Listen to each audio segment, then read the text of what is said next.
মা, ও, তুই বিয়ে করে ফেলেছিস? মা, আমাকে দেখে কি তোমার এমন মনে হয়?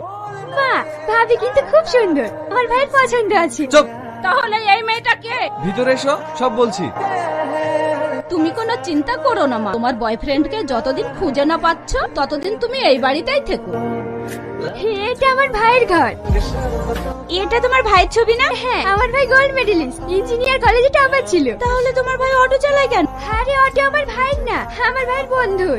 আমার ভাইয়ের সঙ্গে অ্যাক্সিডেন্ট করে ওর বন্ধুর একটা পা ভেঙে যায়। ভাই ওকে ক্ষতিপূরণ দিতে গেলে নেয় না, তাই ও যতদিন সুস্থ না হয় ভাই ওর অটো চালিয়ে ওর সংসার চালিয়ে দেয়। বাহ, খুব সুন্দর তো। হ্যাঁ, এমন ভাই অনেক ভাগ্য করে পাওয়া যায়। আমার আব্বা মারা যাওয়ার পর এই সংসারটাকে তো আমার ভাই আগলে রেখেছে। তোমার ভাই এখনো বিয়ে করেনি? না, ও কোনো মেয়েকে বিশ্বাস করে না। কেন? ভাই কলেজ লাইফে একটা মেয়েকে ভালোবাসতো, তখন আমার ভাই বেকার ছিল বলে এটি ভাইকে রেখে একটি চাকরিজীবী ছেলেকে বিয়ে করে চলে যায়। তারপর থেকে ভাই আর অন্য কোনো মেয়েকে